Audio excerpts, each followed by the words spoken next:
So if you live in Canada or you've come to Canada regularly, you'll notice that there has been a massive population boom, especially in the GTA, the Greater Toronto area, in the last, say, 2, 3, 4 years. It's very noticeable if you live here, which I do. And here's why. I'm going to read this article. This is BlogTO.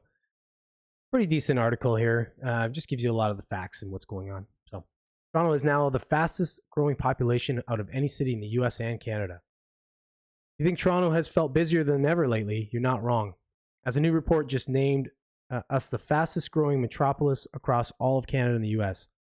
The academic study published this month by Toronto Metropolitan University Center for Urban Research and Land Development puts the six, just the name they call it, at the top of the list for population acceleration in 2023, outpacing any other city in almost the entire continent.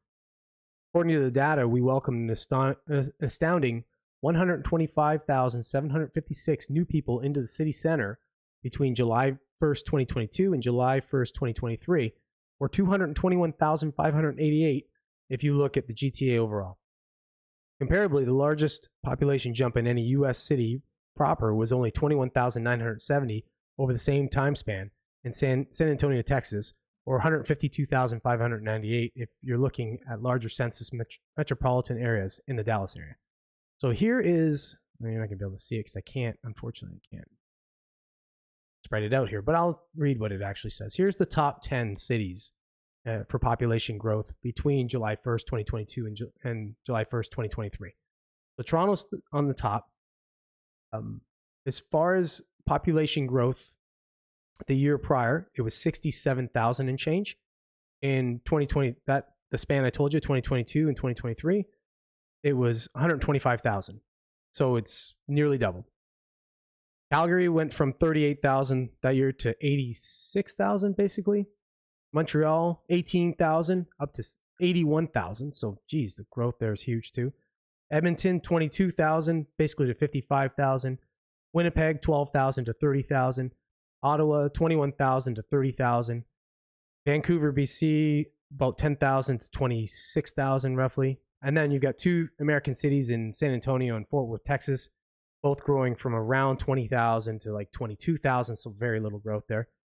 And then Halifax, Nova Scotia, from looks like about 18,000 to 19,000. So not a huge growth there, but 8 of the 10 are in Canada. Just goes to show you what they're doing with immigration here in Canada. It's hyper. The Liberal government has been hyper on inflation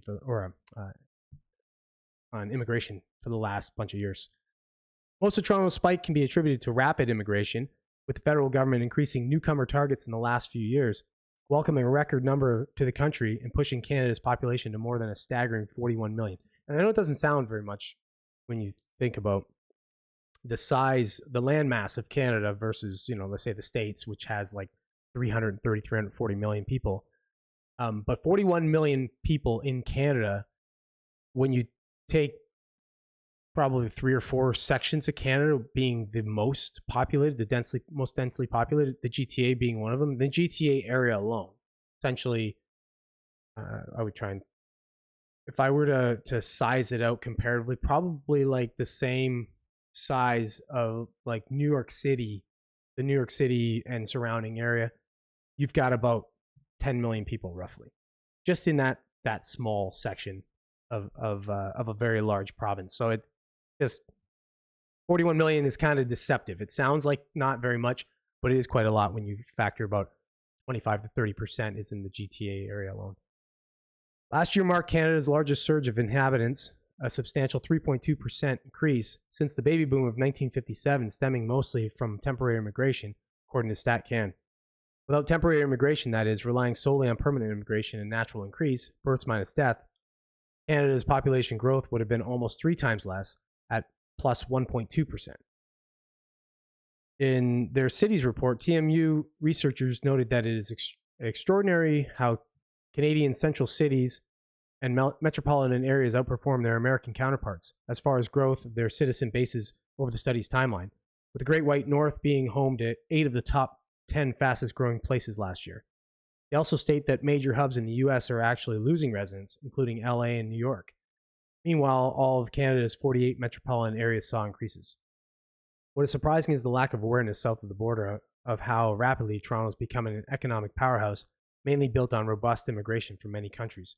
The article continues, adding that a whopping 49% of the GTA's population was born outside Canada at the time of the research.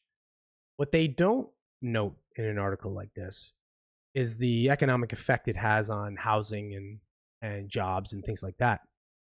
When you fast immigrate people into an area and you don't have the infrastructure set up for those new inhabitants, it poses a problem for the inhabitants that are currently there. In this case, the housing market. So traffic, there's a number of things that are going on here in Canada that make the GTA a bit of a nightmare to live in. If you do live in this area, you'll know exactly what I'm talking about.